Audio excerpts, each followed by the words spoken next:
मेरी प्रियात्माओं, करुणा निधान भगवान की करुणा आप सभी के लिए कल्याण का सृजन करती रहे, यह मेरी आंतरिक शुभकामना। कल मैंने बहुत सी बातें यहाँ बताई थी रात्रि के सत्संग में, और उसमें ऋग्वेद के एक मंत्र की व्याख्या समझाई। इंद्रम वर्धन्ते अप्सुरः कृण्वन्तो विश्वम आर्यम अपघ्नन्तो अरामणः, जिसका अर्थ होता है कि तुम तत्परता के साथ अपने आप में ज्ञान, ऐश्वर्य और शक्ति, इन तीनों की वृद्धि करो, और जब तुम्हारे में ये तीनों आ जाएंगे तो तुम दुनिया के लिए आदर्श बन जाओगे, और फिर दुनिया के मनुष्यों को उसी दिशा में प्रेरित करो और उनको भी श्रेष्ठ बनाओ। श्रेष्ठता के यही लक्षण हैं। श्रेष्ठता के यही लक्षण हैं कि आप शक्ति, संपत्ति और ज्ञान से परिपूर्ण हैं, और यही दुनिया के मनुष्यों में यदि आप प्रचारित और प्रसारित करेंगे तो ये दुनिया भी, अन्य लोग भी इससे लाभान्वित होंगे, और वो भी आपकी तरह श्रेष्ठ बनने के लिए तत्पर होंगे। तो आपकी ये ड्यूटी है, आपका ये कर्तव्य है कि वेद ने जो आपके लिए आदेश दिए हैं उसका आप पालन करें और उसके अनुसार अपना जीवन बनाएं। ये मैं जानता हूँ कि सारी दुनिया के लोग या सभी लोग ये काम नहीं कर सकते। हाँ, अपने में यदि प्रतिष्ठित कर लें तीनों को, वही लोगों के लिए बहुत है। लेकिन हमेशा इस सृष्टि में ऐसे लोग होते रहे हैं जो महान कार्य के लिए अपने सर्वस्व को समर्पित करते रहे और दुनिया को एक नई दिशा देते रहे।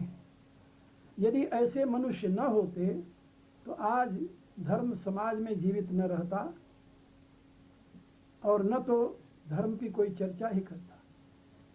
तो हमेशा समाज में त्यागी, तपस्वी, ज्ञानी, सामर्थ्यवान अपने सामर्थ्य का लोकहित में समर्पण करते रहे हैं, आज भी कर रहे हैं, आगे भी करते रहेंगे, और उन्हीं के द्वारा ये समाज की सुव्यवस्था और सुप्रतिष्ठा होती है। तो आप में से जो उस करने के लिए सक्षम हो, अपने आप को उस कार्य में समर्पित कर सकते हैं, और यदि इतनी क्षमता नहीं है तो कम से कम अपने में तो उसकी प्रतिष्ठा करें। ये धर्म की सीख है। धर्म के दो पहलू हैं, धर्म के दो पहलू हैं, वो भी आप लोग समझिए। धर्मानुष्ठान में दो प्रकार के कार्य किए जाते हैं। उसका प्रथम पहलू है जिसको अंग्रेजी में स्पिरिचुअल कहते हैं, आध्यात्मिक, पहला पहलू है उसका। और उसका दूसरा पहलू है जिसे अंग्रेजी में रिचुअल कहते हैं। Spiritual and ritual, they are two aspect of religion. Base is spiritual, and after rituals, whatever you are doing in the light of spiritual, light of spirit, that is called ritual.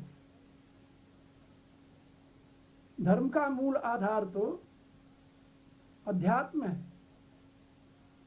अध्यात्म माने अधिआत्म, आत्मा से संबंधित, आत्मा के आश्रित, यह अध्यात्म शब्द का अर्थ होता है।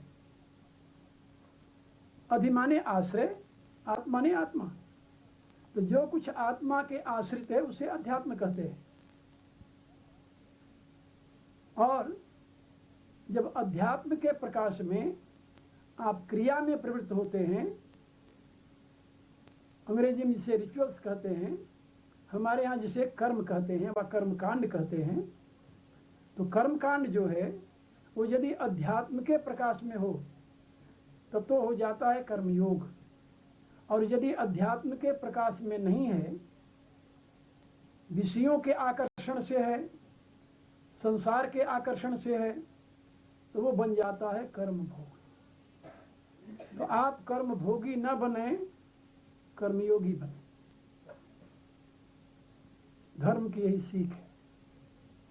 अध्यात्म के प्रकाश में की जाने वाली क्रियाएं कर्मयोग हैं, और अध्यात्म से विमुख होकर की जाने वाली क्रियाएं सारी कर्म भोग हैं। नटशेल जिसे अंग्रेजी में कहते हैं, थोड़े शब्दों में आप लोगों को बता रहा हूं। धर्म के नाम पर जो कुछ भी आप करते हैं, ये जो हमारे यहाँ पूजा आदि है ना, जानते हो क्या है? ये केवल सिंबल है। ये यज्ञ आदि जो करते हैं, वेदी आदि बनाते हैं, ये सब सिंबल। वेद में स्पष्ट शब्दों में बताया गया है कि जो नित्य यज्ञ चल रहा है, उस नित्य यज्ञ का ये प्रतीकात्मक स्वरूप है जिसको हम करते हैं, प्रतीक है। जैसे भगवान शंकर का स्वरूप है, शिवलिंग है। अब शिवलिंग पर हम जल चढ़ाते हैं, ये क्या है? ये प्रतीकात्मक है, एक प्रतीक है जो कि हमारे साथ जोड़ा गया धर्म के नाम पर। यदि उसका सही मीनिंग हम समझ लें, सही अर्थ समझ लें, और उसके अनुसार हम करना शुरू करें, तो वही लोक कल्याण के लिए परम उपयोगी हो जाएगा। और नहीं तो हम अपने घड़ा भर भर करके रोज शिवलिंग पर उड़ते रहें, न तो अपने कल्याण होता है, न तो लोग का कोई फायदा होता है। क्रिया वही है। यदि हम समझ कर करते हैं तो उससे लाभ होता है, बिना समझे करते हैं तो कुछ नहीं होता। ये बात याद रखो। इसलिए प्रत्येक रिचुअल्स जो है वो that must be in the light of spirit, that must be done in the light of spirit. If you are doing that in the light of spirit, then you will be benefited and other will be benefited too. Otherwise, if you are not doing in the light of spirit, then your action will be useless and you are wasting your time, your energy, nothing else. Be about this. इसलिए हर एक कार्य, हमारे यहाँ सनातन धर्म में कोई ऐसी क्रिया नहीं है, कोई ऐसे कर्मकांड का विषय नहीं है जो वैज्ञानिक रीति से, वैज्ञानिक ढंग से प्रतिष्ठित न किया गया हो। सबके पीछे एक विज्ञान है। लेकिन कभी कभी हम क्या करते हैं कि जो शिक्षा के लिए प्रतीकात्मक वस्तु बनाई गई है, क्रिया बनाई गई है, उसी को हम सत्य समझ करके उसी को पकड़े रहते हैं। उसके पीछे आइडिया क्या है नहीं जानते। एक टीचर, अध्यापक जब अपने विद्यार्थी को एटम के विषय में बताता है, न्यूक्लियर के विषय में बताता है, तो वो एक ब्लैक पट जिसे कहते हैं, काले तख्ते पर, ब्लैक बोर्ड पर, वहां पर वो गोला सा बनाता है, साइन बनाता है, उसमें समझाता है, कई प्रकार के नंबर लेकर समझाता है, और उसमें इंडिकेट करता है, देखो ये है that point, this is a nuclear. अब यदि स्टूडेंट उस काले तख्ते को उठा करके अपने साथ रखा कि मेरे पास न्यूक्लियर है, तो क्या कहेंगे आप उसे?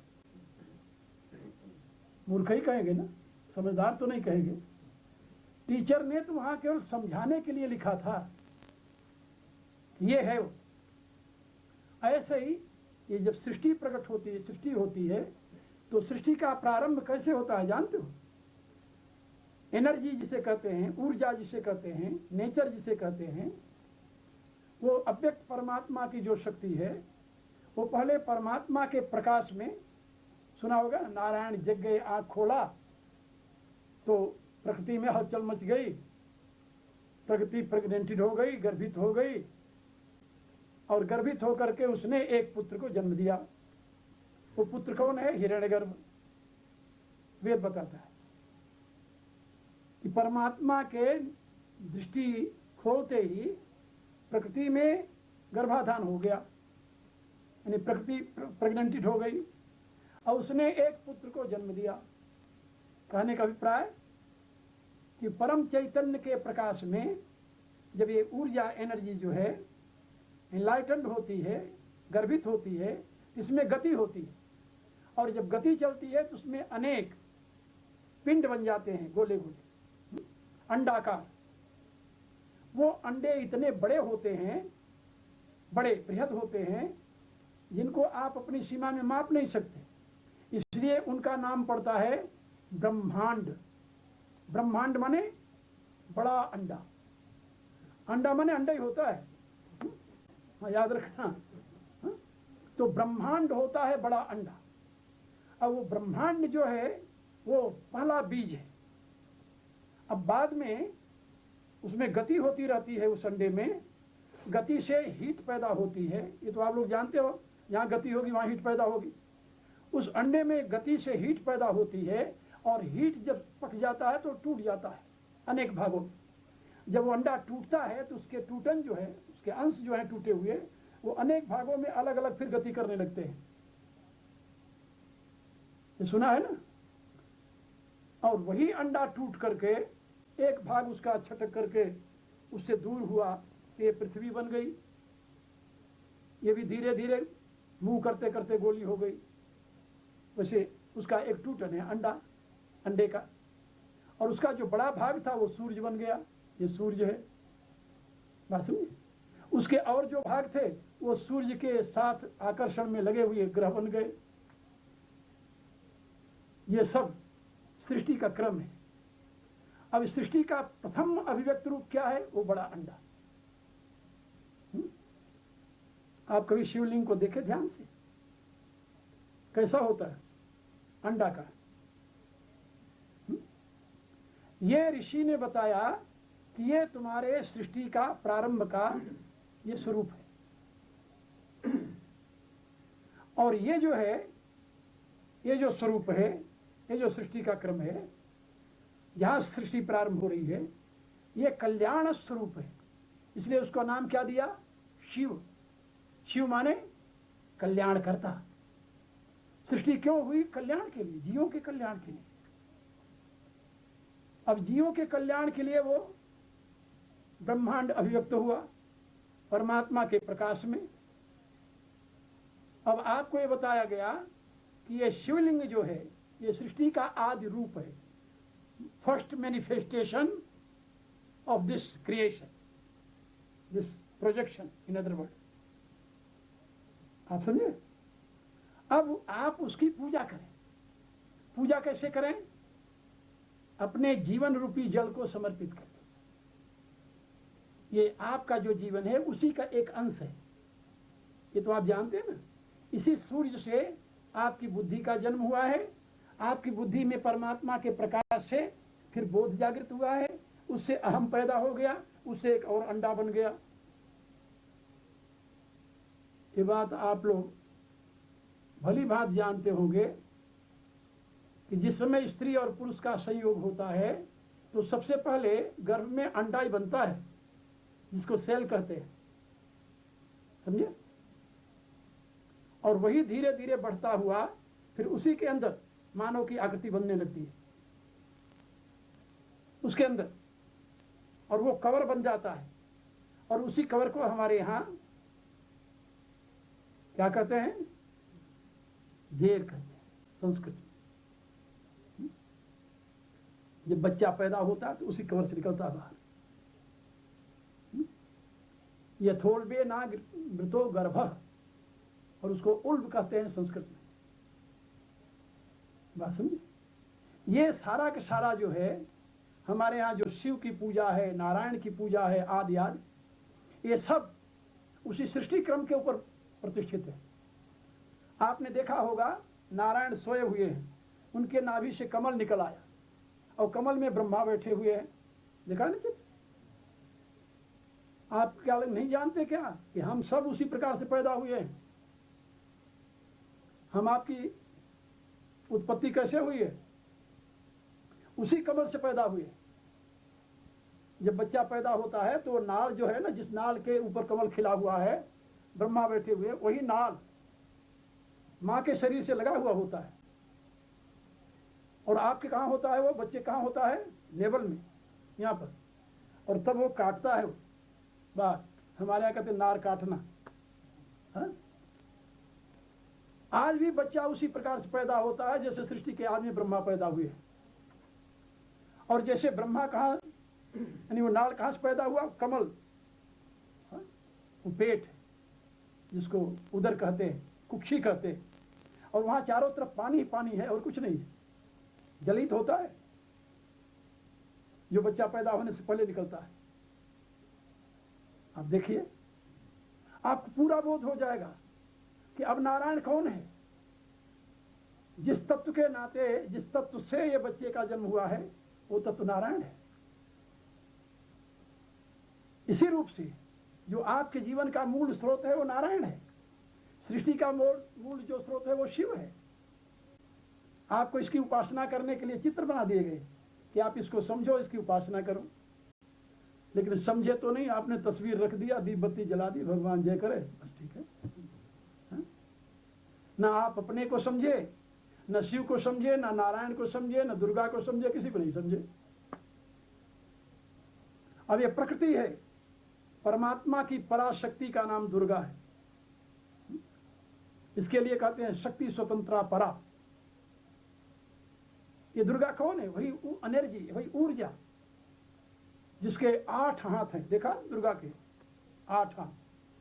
8 हाथ कौन कौन से हैं? पृथ्वी, जल, अग्नि, वायु, आकाश, मन, बुद्धि, अहंकार। इसको क्या कहा गीता में भगवान ने?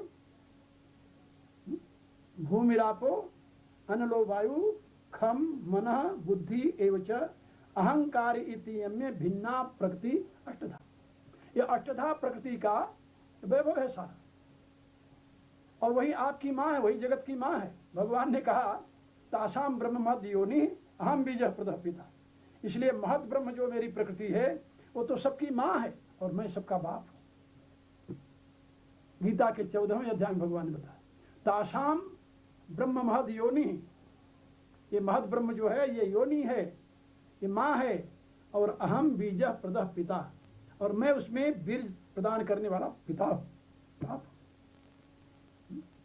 क्योंकि ये जितनी मूर्तियां हैं ये सब किससे पैदा हुई हैं? प्रकृति से। और इसमें जो चेतन है वो किससे पैदा हुआ है? परमात्मा से। तो परमात्मा आपकी आत्मा का स्रोत है और प्रकृति आपके बुद्धि से लेकर स्थूल शरीर तक का स्रोत है। और प्रकृति पुरुष व परमात्मा और उसकी माया के सिवा दुनिया में कुछ नहीं है। बात समझिए? उसी की उपासना के लिए ऋषियों ने आपको प्रेरणा दी और बताया कि आपके लिए ये प्रतीक जो हैं ये आपके जीवन के मूल स्रोत को इंडिकेट कर रहे हैं। आप उस सत्य को समझें और उसकी उपासना करें। जिस दिन आपको एक बात समझ में आ जाएगी कि सृष्टि में परमात्मा और उसकी शक्ति के सिवा कुछ नहीं है, उस दिन क्या आपसे अन्याय होगा? नहीं होगा। क्या आप दूसरे के प्रति बुरा विचार रखेंगे? नहीं रख सकते। क्या आप किसी से भयभीत होंगे? नहीं हो सकते। क्या आप में द्वेष भाव आएगा? नहीं। ये धर्म के नाम पर ये आडंबर करना अलग चीज है, और धर्म को समझ करके दुनिया में उसका प्रचार प्रसार करते हुए स्वयं धर्म में जीवन बिताना बिल्कुल भिन्न है। और मैं तो कभी कभी कहता हूं कि उन अंधविश्वासियों की अपेक्षा वो नास्तिक श्रेष्ठ हैं जो अंधविश्वास नहीं रखते। क्योंकि वो नास्तिक जब समझेंगे तो भली बात समझ करके वो सच्चे रूप से लग जाएंगे, और अंधविश्वासी कभी समझने की चेष्टा ही नहीं करेगा। तो कहता मैं मानता हूं, ठीक है। वो जानने की चेष्टा नहीं करता वो मान करके संतुष्ट हो जाता है, और जो मान करके संतुष्ट हो गया है, जानने की चेष्टा नहीं करता, वो कभी भी धर्मात्मा नहीं बन सकता। याद रखना, वो अंधविश्वास में ही पड़ा रहेगा और सारा जीवन उसी में चला जाए। आप देखते नहीं, बहुत से लोग धर्मानुष्ठान करते करते उसी जीवन में घूमते रहते हैं। वो धर्मानुष्ठान नहीं करते, धर्म का आडंबर करते हैं। उसको मैं धर्म का कार्टून कहता। वो धर्म नहीं है, धर्म का कार्टून है। इसलिए आज के समाज में बहुत बड़ी आवश्यकता है कि आप अपने धर्म के वैज्ञानिक रहस्य को समझकर दुनिया के सामने उसे प्रस्तुत करें। कल भी मैंने बताया था कि इस समय क्राइसिस चल रही है, विचारों का संघर्ष चल रहा है, आइडियोलॉजी का संघर्ष चल रहा है, कल्चर का संघर्ष चल रहा है। और जिसकी आइडियोलॉजी साइंटिफिक होगी, जिसके विचार साइंटिफिक होंगे, जो कल्चर साइंटिफिक होगा, वही जीवित रहेगा, दूसरा नहीं रह सकता। अंधविश्वास अधिक दिन तक मनुष्य को अंधेरे में नहीं रखेगा, याद रखो। इससे मनुष्य निकलना चाहेगा। और जैसे जैसे विज्ञान का प्रचार हो रहा है, ये भौतिक विज्ञान, इसी में आ जाएगा आध्यात्मिक विज्ञान भी।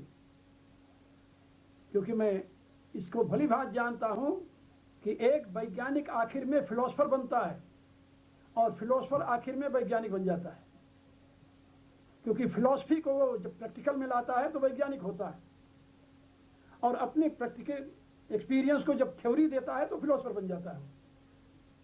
और कोई भी साइंस ऐसी नहीं मिलेगी जिसमें थ्योरी और प्रैक्टिकल दोनों ना हो। यदि केवल प्रैक्टिकल है तो अधूरी साइंस है, केवल थ्योरी है तो भी अधूरी साइंस है। थ्योरी और प्रैक्टिकल के योग से ही कंप्लीट साइंस होती है। तो भारतीय ऋषियों ने जिस धर्म की प्रतिष्ठा की है वो फिलॉसफी और प्रैक्टिकल, थ्योरी और प्रैक्टिकल दोनों से समन्वित है। इसलिए आप शिव की आराधना कीजिए, आप दुर्गा की आराधना कीजिए, आप नारायण की आराधना कीजिए, इनके विषय में जानिए। तो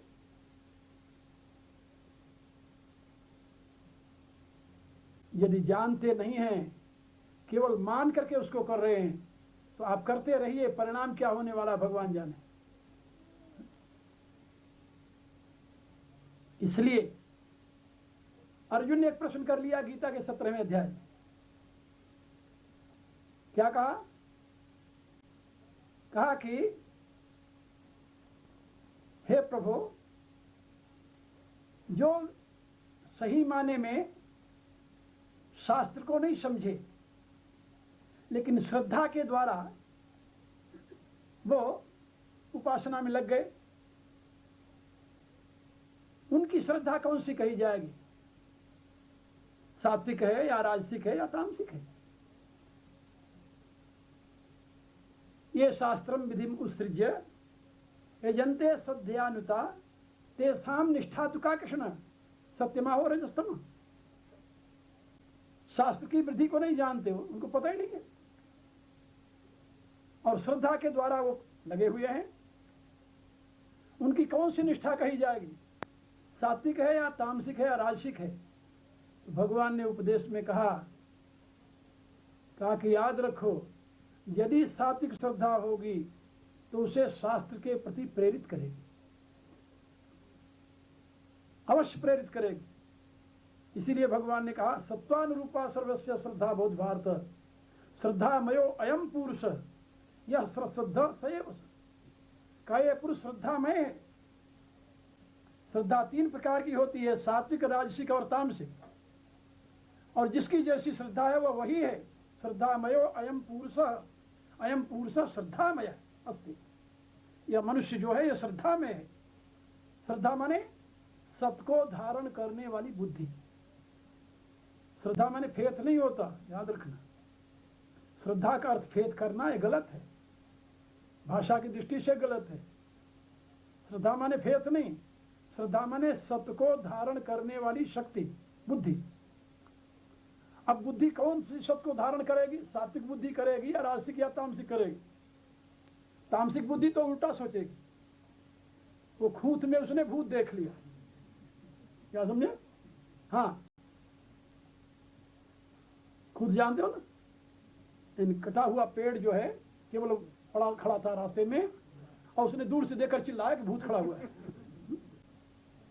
तो तामसिक बुद्धि वाला तो प्रेतान भूत गणा चैव जनते तामसा जना, वो तो खुद में भूत देखेगा और दूसरे दिन उसी जगह पहुंच जाएगा कि यही कल मैंने भूत देखा था, इसलिए वहां पर अगरबत्ती धूप बत्ती फल सब ले जाकर वहां पेड़ के नीचे समर्पण करना शुरू कर देगा। यही करते हैं, देखते नहीं लोगों को है? लोग यही कर रहे हैं आज। और उस अंधेरे में हम कहते हैं लेट देम, जो करते हैं उनको करने, हमारा क्या जाता है। लेकिन ये नहीं समझते कि आज जो भूतों की पूजा कर रहे हैं कल ये भूत बनकर के हमारे सर पर भी पहुंचेंगे। ये सोचना कि इनको करने दो, ये बहुत बड़ी भूल है। नहीं, उनको जगाओ, समझाओ कि ये खूंत है, भूत नहीं है। तुम परमात्मा की उपासना करो। और रजोगुणी यदि बुद्धि है तो यक्ष रसांस राजसा, तो यक्ष और राक्षसों की पूजा करेंगे, वो राक्षस बनेंगे, यक्ष बनेंगे, उनका अनुकरण करेंगे। जिसकी पूजा आप करते हो वैसे आप बन जाते हो। ये गीता में भगवान ने 7वें अध्याय में कहा है, यो यो याम याम तनु भक्त श्रद्धयानु चिंतन, जो जिसकी श्रद्धा के साथ चिंतन करता है वो वही हो जाता है। इसलिए भूत की पूजा करने वाला भूत बन जाता है, यक्ष राक्षस की उपासना करने वाला यक्ष राक्षस बन जाता है, और देवताओं की उपासना करने वाले देवता बनते हैं। देवानयांति, देवता हो जाते हैं जो देवताओं की उपासना करते हैं। और यदि परमात्मा की उपासना करे तो फिर तो परमात्मा बन जाए। इसलिए कहते हैं परमात्मा की उपासना करो। तो जीवन का लक्ष्य देवता बनना ही नहीं है, जीवन का लक्ष्य है परमात्मा बनना, परमात्मा भाव में प्रतिष्ठित होना। और परमात्मा भाव में प्रतिष्ठित कब होगे? जब परमात्मा की उपासना करो। मग भक्ता यान्ति मामपि, भगवान ने कहा मेरी भक्त जो है वो मुझे प्राप्त हो जाते हैं। मेरे कहने का अभिप्राय, यदि आपकी बुद्धि सात्विक है तो सात्विक बुद्धि हमेशा आपको प्रेरित करेगी सत्य को जानने के लिए। और यदि सत्य को जानने के आप इच्छुक नहीं है तो आपकी बुद्धि राजसिक है। फिर एक ने कहा कि मैंने 18 अध्याय गीता पढ़ ली, गुरु नहीं बनाया। भाई लोगों ने आश्चर्य किया, बिना गुरु बनाए गीता कैसे पढ़ी तूने? वो कहता वाह, अभी मैं बताता हूं कैसे पढ़ी। कहा कैसे पढ़ी गीता? कहा मैंने पंडित का वेश बनाया, तिलक, मस्तक पर पगड़ी बांधा, और पुस्तकें इकट्ठा करके बगल में दबा लिया, तो बड़ा बड़ा धोता और बड़ा पोथा, मस्तकम पगड़म बड़ा, और बना करके अक्षरम नहीं जानाती वंच काय न होना। कहा मैं किसी पंडित के पास पहुंचा, उसने दूर से देखा हमें कि कोई विद्वान आ रहा है, उसने मेरी पूजा की, आसन पर बैठा दिया। मैंने उससे डांट कर पूछा, क्या पंडित गीता जानता है तो पढ़ना। उसने सोचा कि कहीं यज्ञ होगा, हमें भी दक्षिणा मिल जाएगी, आए हैं बताने के लिए। वो पंडित कहता हाँ पंडित जी जरूर जानता हूँ। अच्छा पहले अध्याय का पहला श्लोक क्या है? उसने बताया, धर्म क्षेत्रे कुरुक्षेत्रे संवेता युष्व माम का पांडवाश्चैव किम कुरुष्व। ठीक, तुम पढ़ने जानते हो, लिखना भी जानते हो? नहीं, पढ़ने लिखना भी जानता हूँ। अच्छा लिख कर बता। तो उसने लिख दिया। अब लिख दिया तो उन्होंने उसे नोट कर, अच्छा फिर मिलेंगे तुमसे। कहा वहां से चले दूसरे पंडित के पास गए। कहा 700 पंडितों के पास जाकर उनसे 700 श्लोक गीता का लिखवा लिया और याद कर लिया, गीता के पंडित बन गए। गुरु किसी को नहीं बनाया। अरे कहा मूर्ख, इस भ्रांति में तूने 700 गुरु बनाए। जिससे जो श्लोक सीखा तुम्हारा गुरु हो गया। चाहे दम से बनाया, पाखंड से बनाया, कैसे बनाया, 700 गुरु बनाए। और सही में गीता का अर्थ नहीं आया श्लोक तुम जानते हो। किसी एक सदगुरु के पास चले गए होते तो पूरी गीता भी पढ़ लेते, श्लोक भी आ जाता, अर्थ भी आ जाता, समझ भी आ जाती, जिंदगी बन जाती। लेकिन आजकल आपको बहुत ऐसे लोग मिलेंगे जो कहते हैं ज्ञान मेरे पास हो जाए, गुरु कोई न बने। परिणाम क्या होता है जानते हो? वो कहीं के नहीं रहते। और वेद का निर्देश है, अविद्यायाम अंतरे वर्तमाना स्वयं धीरा पंडितम मन्यमाना जघन्यमाना पर्यंत मूढ़ा अंधे नहीं माना यथांधा। कहा ऐसे लोग जो हैं वो अविद्या में ही भटकते रहते हैं और अपने आप को पंडित समझते रहते हैं, मैं बड़ा पंडित हो गया। अविद्यायाम अंतरे वर्तमाना स्वयं धीरा पंडितम मन्यमाना, स्वयं को मानने लगता हम बड़ा पंडित हो गए और मैं तो धीर हो गया।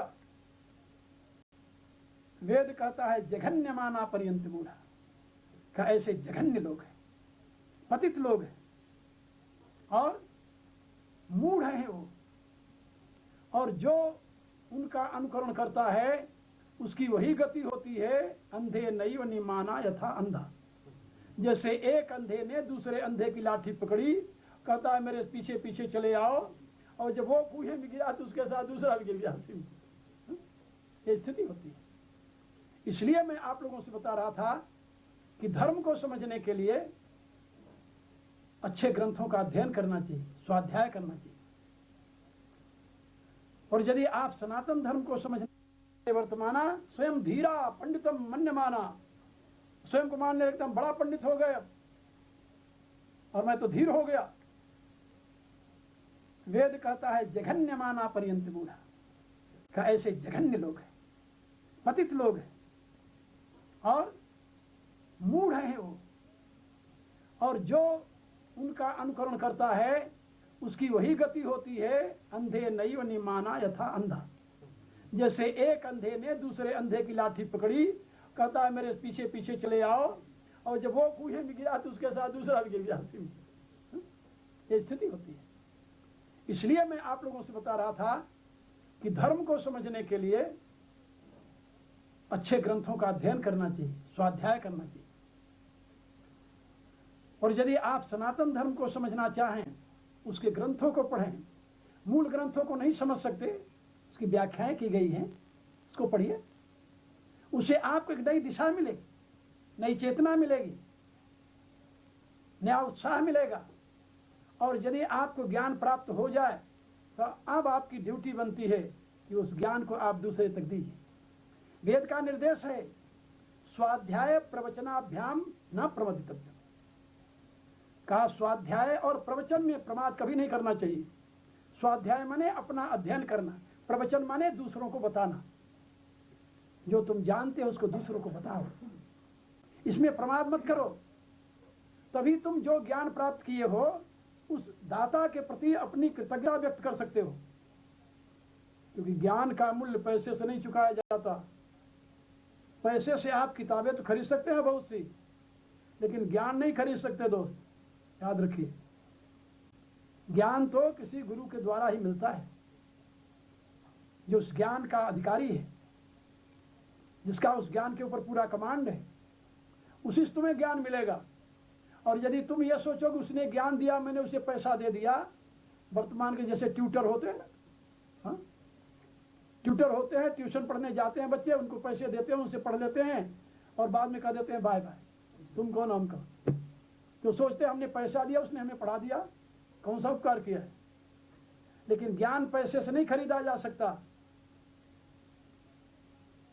जिसने तुम्हें ज्ञान दिया है उसके बदले में तुमसे कुछ नहीं दे सकते, क्योंकि ज्ञान का कोई मूल्य हो तो दिया जाए ना। ज्ञान के बराबर यदि कोई चीज हो तो उसके बदले में दी जाए। या ये तूने ज्ञान दिया, ये तुम मेरे से ले लो, बराबर हो गए अपन। लेकिन ज्ञान की बराबरी कोई कर नहीं सकता। दुनिया में कोई ऐसा पदार्थ नहीं है जो ज्ञान का मूल्य चुका सके, जिसके द्वारा। फिर कैसे चुका सकता है आदमी? ज्ञान का मूल्य कैसे चुकाया जा सकता है? आप अपने पुराणों को पढ़िए, उसमें आपको एक नहीं अनेकों कहानियां मिलेंगी। हमारे यहाँ भारत में एक स्थान है कुरुक्षेत्र। कुरुक्षेत्र में एक ऋषि रहते थे, उनका वहां बहुत बड़ा आश्रम था। उन ऋषि के पास 3 शिष्य पढ़ते तो बहुत लोग थे, लेकिन 3 उनके प्रिय शिष्य थे। उसमें एक शिष्य का नाम था आरुणि। उन्होंने अपने शिष्य से कहा कि वत्स, तुम जाओ, बारिश हो रही है, जो धान का खेत है उसमें पानी लगाना है, उसके मेड़ को बांध दो जिससे पानी टिक जाए उसमें, क्योंकि ऋषियों के आश्रम में खेती हुआ करती थी तब आश्रम ऐसे नहीं बनते थे जैसे आजकल आश्रम बनते हैं। आश्रम वो होता था जहां स्वयं में इंडिपेंडेंट होते थे वो, और विद्यार्थी जो थे वो हर एक प्रकार का काम करते थे, केवल कुर्सी पर बैठकर पढ़ते नहीं थे। जीवन के हर एक प्रकार की ट्रेनिंग मिलती थी उनको, वहां शिक्षा मिलती थी।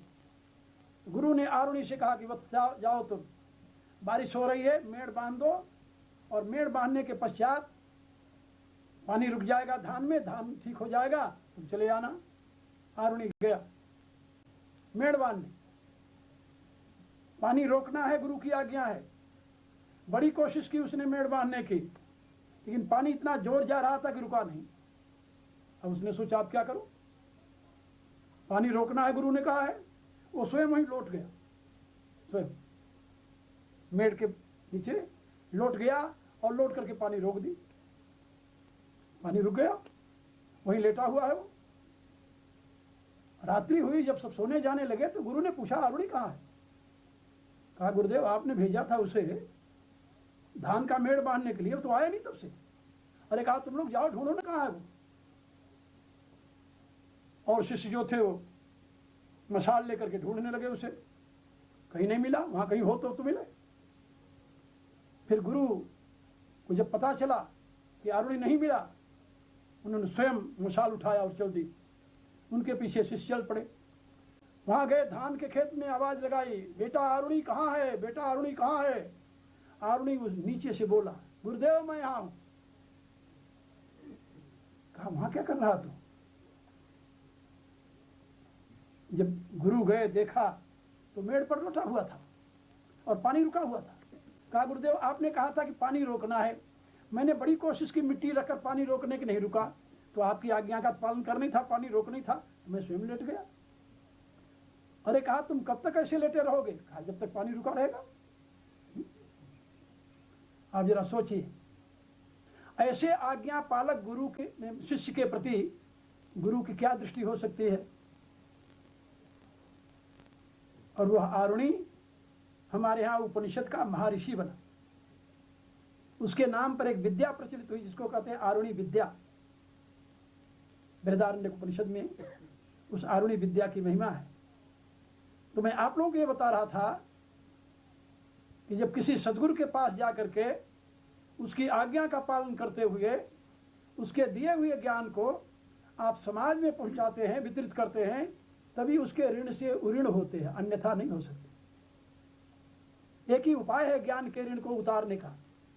आप लोगों ने सुना होगा ना कि हम हिंदुओं के लिए जब बच्चा 8 वर्ष का होता था तो 3 तागे, कच्चे सूत के तागे 3, जिसको जनेऊ कहते हैं, उसके कंधे पर डाल देते थे ऐसे।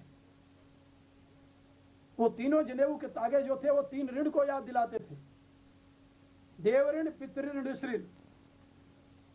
ये 3 ऋण, उसमें से पहला ऋण था पितृ ऋण, जिसके द्वारा जन्मे हो, पले हो, और जो आपके पालने में सहयोगी हुए हैं, सब आपकी शरीर की रक्षा में जो सहयोगी है वो पितृऋण से संबंधित है। एक किसान खेत में जो काम करके अन्न पैदा कर रहा है, आप तो अपने ऑफिस में बैठे हुए हो, अन्न पैदा तो नहीं कर रहे, खा तो अन्न रहे हो, कागज तो नहीं खाते, कलम तो नहीं खाते। वो जो किसान अन्न पैदा कर रहा है वो आपके पिता के बराबर है, क्योंकि आपका पाल रहा है। पिता का अर्थ होता है, पालने धातु से पिता शब्द बनता है, याद रखो। पितृ शब्द जो है उसका अर्थ होता है पालन करना। तो आपके पालन करने में जो जो सहयोगी हो रहा है वो सब आपके पितृतुल्य हैं और उनके प्रति आपका ऋण है। आप जरूर उस ऋण को चुकाइए। और दूसरा है ऋण, ऋषि ऋण, जिससे आप ज्ञान प्राप्त किए हैं। आपकी ज्ञान प्राप्ति में जितने लोग साधक हैं, जितने सहायक हैं, वो सब आपके लिए ऋषि हैं, उनका ऋण भी चुकाइए आप। और तीसरा है देव ऋण, और जिन दैवी शक्तियों ने आपको व्यवस्था दी है गवर्नमेंट से लेकर, सरकार से लेकर समाज तक जो आपको व्यवस्था दी है, सुविधा दी है, उनके प्रति जो ऋण है आपका, उसको कहते हैं देव ऋण। ये तीनों ऋणों का प्रतीक होता है 3 ताग। हमारे यहाँ जब संन्यास लेते हैं ना, तो उन तीनों तागों को निकालकर गंगा जी में बहा देते हैं, क्योंकि तीनों ऋणों से वो ऋण हो गए। क्योंकि अब उनका जीवन जो है वो पूर्ण रूप से समाज के लिए समर्पित हो गया। अब उनके पास जो ज्ञान है वो समाज को देंगे, उनके पास जो प्रेम है वो समाज को देंगे, उनके पास जो शक्ति वो समाज के लिए करेंगे। इसलिए जब अपने सर्वस्व को समर्पित कर दिया, अब कोई ऋण उसके ऊपर नहीं रहा, सारे ऋण से ऋण हो गया। इसलिए सन्यासी के कंधे पर यज्ञोपवीत नहीं होता, देखा होगा आपने।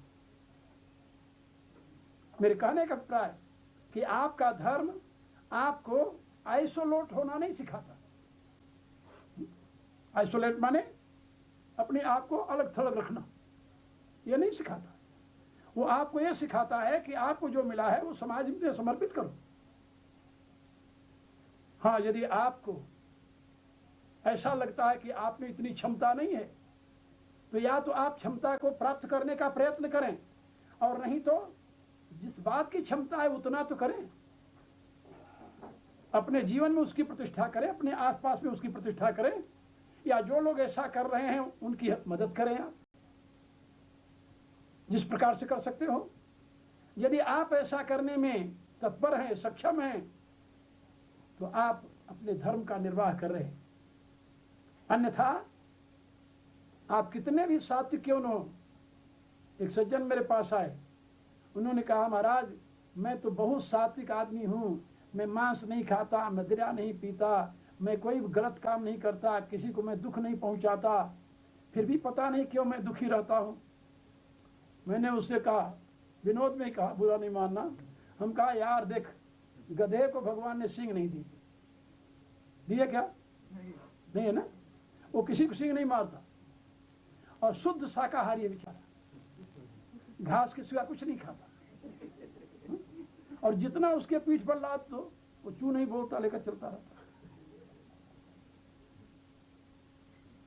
लेकिन उसे लोग पूज्य तो नहीं मानते, कि मानते हैं? क्यों नहीं मानते? आप जरा सोचिए, पूज्य नहीं माना जाता वो। इसलिए तुम ये सोचो, धर्म ये कहता है कि तूने कभी अपने जीवन में उपकार का काम किया है? अपनी खुशी से दूसरे काम आए हो? कभी दूसरे के दुख में सुख में भागीदार बने हो? बोले ये तो नहीं किया। कहा फिर क्या किया? फिर कौन सा धर्म कमाया तूने? धर्मात्मा वो नहीं है जो किसी को दुख नहीं देता, धर्मात्मा वो है जो दूसरे के दुख को दूर करने के लिए प्रयत्न करता है। याद रखो, धर्म नेगेटिव नहीं है कि मैं ये नहीं करता, मैं ये नहीं करता, मैं ये नहीं करता इसलिए मैं धर्मात्मा हूं।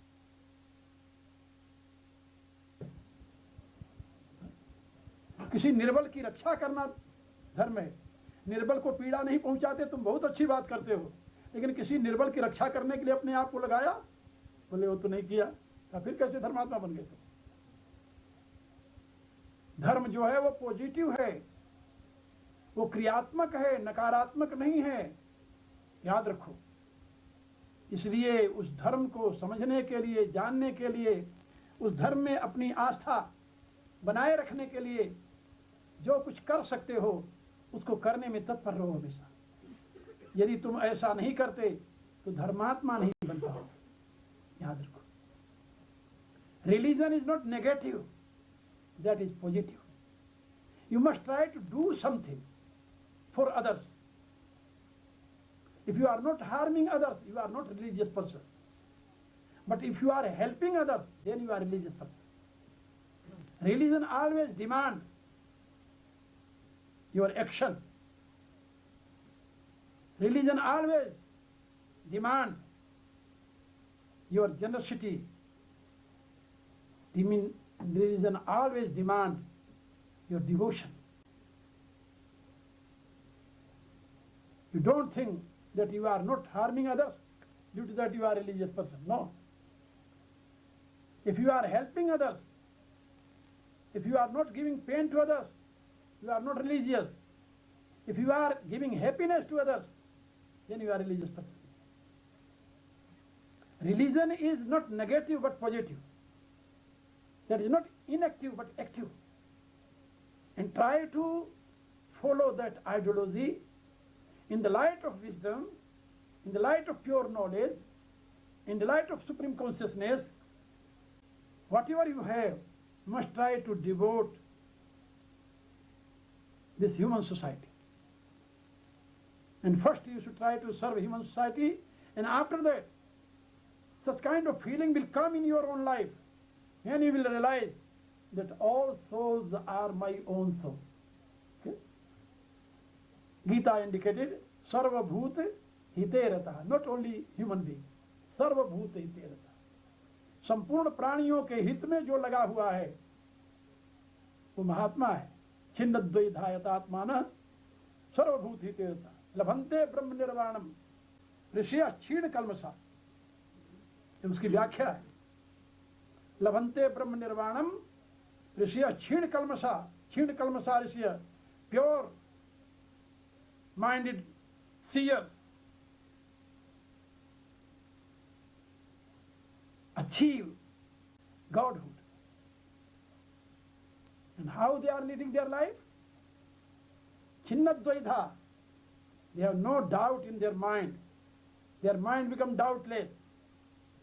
And yatatmana, they don't want anything for their own self.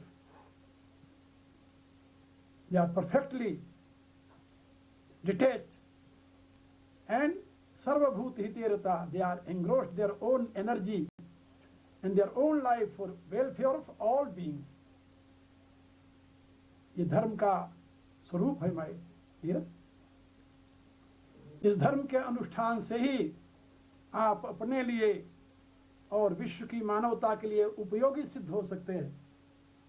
और यदि आप स्वार्थवश, अज्ञानवश, भ्रमवश,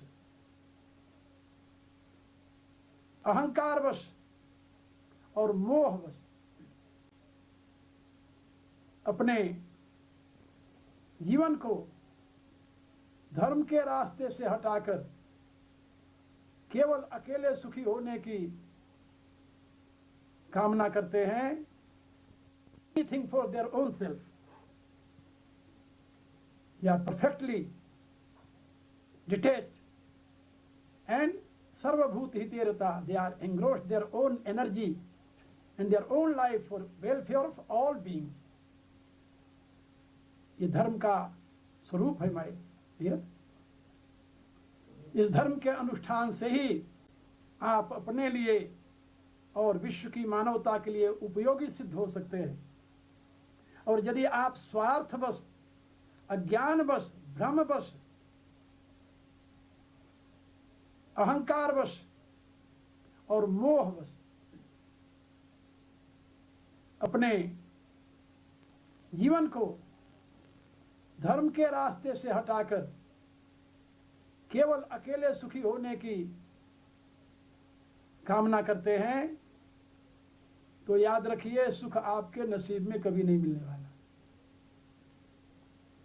इसलिए सही धर्म को समझिए और उस धर्म का प्रयोग अपने जीवन में कीजिए और दूसरों को भी उस धर्म से अवगत कराइए.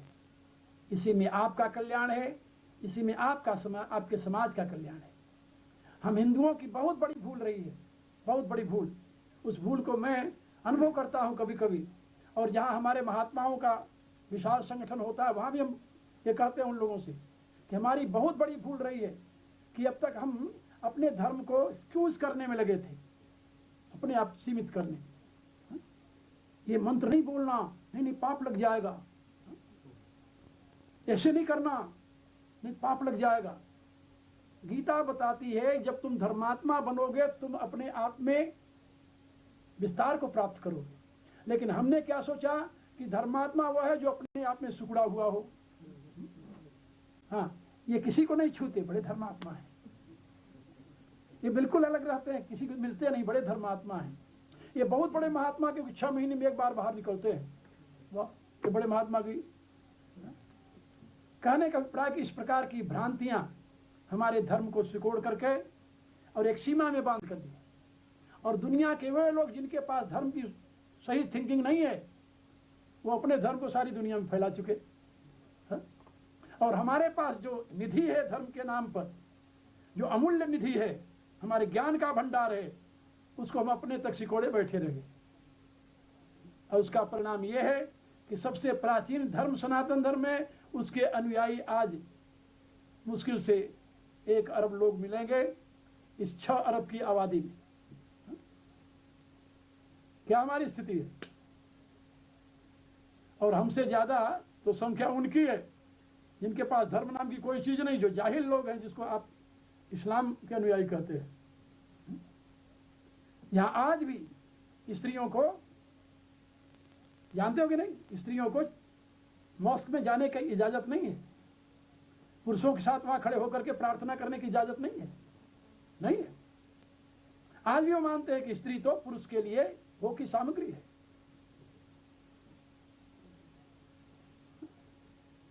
अभी वहां ये संघर्ष चल रहा है कि जो सोल पुरुष में होती वही सोल स्त्री में होती, कि उसमें अलग वाली सोल होती है। आप सोचिए, 8वीं सदी तक ये समस्या पोप के विचाराधीन थी कि स्त्रियों में भी आत्मा होती है कि नहीं होती है। हाँ? और आज वो सारी दुनिया में फैल रहे हैं। और आपके पास जहां ज्ञान का कोश है, समुद्र है ज्ञान का, वहां सूखा पड़ा हुआ है। और आज भी जितने त्यागी, तपस्वी और विद्वान आपको हिंदू धर्म मिलेंगे, दुनिया में कहीं नहीं मिलेंगे, नहीं मिलेंगे।